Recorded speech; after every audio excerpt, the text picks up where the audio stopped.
Assalamualaikum warahmatullahi wabarakatuh. Pada kesempatan kali ini, saya dan teman-teman saya dari kelompok 4 akan mempresentasikan jenis strategi pola kendali dalam komunikasi. Dan strategi ini terbagi menjadi 5 jenis. Yang pertama adalah strategi wortel teruntai yang akan dipresentasikan oleh saya sendiri, Nika Rahmawati. Baik, apa itu strategi wortel teruntai? Ya, strategi wortel teruntai adalah cara untuk mempengaruhi atau mengendalikan seseorang dengan iming-iming hadiah, penghargaan, atau keuntungan, sehingga orang tersebut mampu dan bisa mengikuti instruksi yang diberikan oleh komunikator. Baiklah, selanjutnya saya akan memberikan contoh video dari strategi wortel teruntai. Waalaikumsalam wabarakatuh. Waalaikumsalam warahmatullahi wabarakatuh. Sebentar lagi kita akan melaksanakan imtihan, dan kalian ada beberapa yang belum selesai target, terutama di juz 3. Jadi, selama 2 minggu ke depan, kalian harus bisa menghafalkan juz 3. Paham? Kalau misalnya kalian menghafalkan atau bisa menghafalkan juz 3, Ustazah akan kasih kalian reward. Mau tau nggak rewardnya apa? Ustazah akan traktir kalian makan bakso di hari Sabtu dan Minggu. Gimana, mau nggak? Mau. Tapi harus hafal ya juz 3-nya 2 minggu ini. Ya. Tapi itu serius gak Ustazah, kalau misalnya selesai target dibeliin bakso. Serius, beneran. Ustazah janji kalau kalian bisa hafal juz 3 ya dalam waktu 2 minggu, Ustazah akan traktir kalian makan bakso. Dari video tadi, kita dapat melihat bahwasannya strategi wortel teruntai memiliki beberapa kelebihan, yakni menambah motivasi dan meningkatkan semangat untuk mencapai target, serta membentuk sifat disiplin dan kerja keras. Tapi tidak bisa kita pungkiri bahwasannya strategi wortel teruntai ini juga memiliki beberapa kekurangan, yaitu membentuk sebuah sifat materialistis, tidak mau bekerja jika tidak diberi hadiah, menurunkan motivasi jika hadiah tidak diberikan, dan dapat menimbulkan sifat iri jika hadiah tidak diterapkan secara adil. Kesimpulannya, strategi wortel tergantung adalah pola kendali yang menggunakan imbalan atau hadiah untuk mempengaruhi perilaku seseorang. Strategi ini efektif apabila digunakan secara bijak, adil, dan tidak berlebihan. Sekian presentasi saya tentang strategi wortel tergantung. Strategi selanjutnya adalah strategi pedang tergantung yang akan dipresentasikan oleh teman saya Novazri Krismawati. Assalamualaikum semua, perkenalkan saya Novazri Krismawati dari Prodi Ilmu Komunikasi dan NIM saya 250501010433. Di sini saya akan menyampaikan tentang strategi pedang tergantung. Strategi pedang tergantung sendiri adalah komunikator hendak mengurangi probabilitas respon yang tidak diinginkan seperti strategi hukuman. Yaitu komunikator dapat menghukum pihak lain agar mengurangi perilaku yang tidak disukai. Di sini saya juga memiliki satu contoh. Contoh ini saya ambil dari salah satu mawa yang juga sering saya baca di sela-sela waktu renggang saya. Ada satu percakapan yang menurut saya masuk dalam strategi pedang tergantung, yaitu di halaman 22 saya menemukan pihak wanita bernama Thalia, yaitu putri kerajaan, memberi satu kalimat yang jika pihak lelaki bernama Farkas sebagai pengawal pribadinya melakukan kesalahan tersebut akan diberi hukuman oleh Thalia. Di contoh ini, sebelumnya mereka melakukan latihan dansa, lalu ada beberapa gerakan yang salah sehingga terdapat adegan di mana rambut Thalia secara tidak sengaja tersangkut di satu kancing kanvas.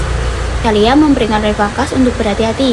Jika salah saja rambutku copot, kau akan membayarnya, ucap Thalia kepada Farkas. Halo, perkenalkan nama saya Revalentina Bilkis dengan NIM 25050100394. Kali ini saya akan menjelaskan tentang strategi katalisator. Apa itu strategi katalisator? Strategi katalisator adalah cara berkomunikasi yang berfungsi sebagai pemicu agar lawan bicara terdorong untuk berpikir, merespon, atau bertindak sesuai tujuan komunikasi. Intinya, komunikator tidak memaksa dengan hadiah atau ancaman, tetapi menciptakan rangsangan yang membuat orang lain bergerak secara aktif. Berikut ini adalah gambar atau contoh dari strategi katalisator. Seperti yang ada pada gambar, ketika guru bertanya, kita akan membuat presentasi kelompok. Menurut kalian, kalau pembuka komunikasinya dibuat seperti cerita singkat, apakah pendengar akan tertarik? Lalu salah satu murid menjawab, iya, mungkin akan lebih menarik, Bu. Lalu guru itu berkata kembali, baik, kalau seperti itu, siapa yang mau untuk memulai membuat kalimat pembuka? Lalu murid satunya menjawab, saya akan mencoba, Bu. Kenapa termasuk strategi katalisator?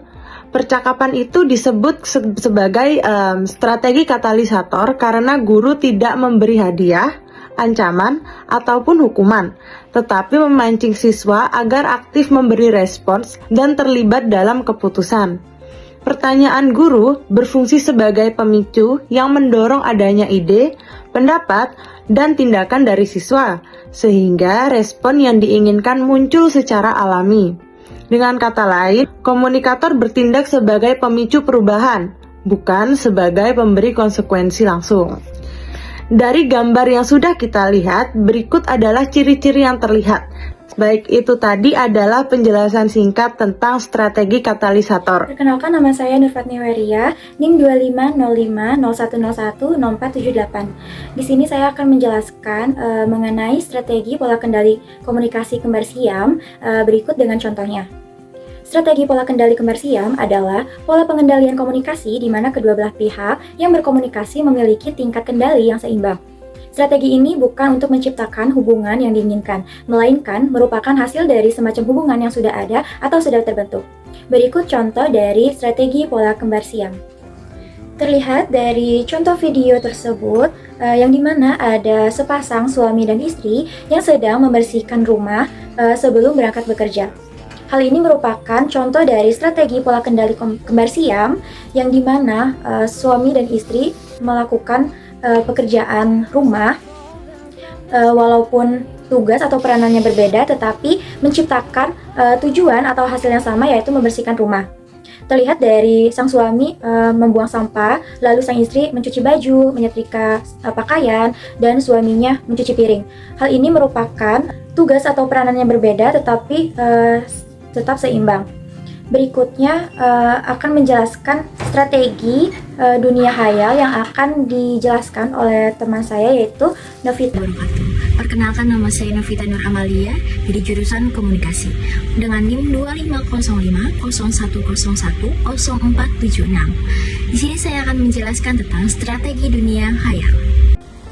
Strategi dunia hayal, strategi yang membangun dunia hayal yang meyakinkan berfokus pada logika internal, bukan sekadar estetika, dengan memulai dari konflik antar kelompok atau sumber daya, karena dari situlah politik, budaya, dan geografi terbentuk secara alami. Setiap elemen dunia sebaiknya memiliki 3 lapisan kebenaran: mitos yang dipercaya masyarakat, fakta yang diketahui elit, dan realitas sebenarnya, agar dunia terasa dalam dan penuh rahasia. Di sini juga aku mempunyai contoh dunia hayal, itu judulnya Petualangan Ringan. Gambar ini nunjukin desa warna-warni di pinggir sungai dengan kapal udara mendarat, nuansanya aman, ramai, dan penuh rasa ingin tahu. Kelompok petualangan muda lagi eksplor hutan dengan jamur bercahaya, jadi konfliknya kecil, lebih ke misteri lucu dan penemuan daripada perang besar. Aturan anehnya simpel, jamur ini cuma menyala kalau ada yang jujur di dekatnya, jadi interaksi antar karakter jadi lebih hangat dan playful. Mungkin itu saja penjelasan dari saya tentang strategi dunia hayal. Saya Novita Nur Amalia, mewakili teman-teman saya dari kelompok 4. Kurang lebihnya mohon maaf, sampai jumpa. Terima kasih.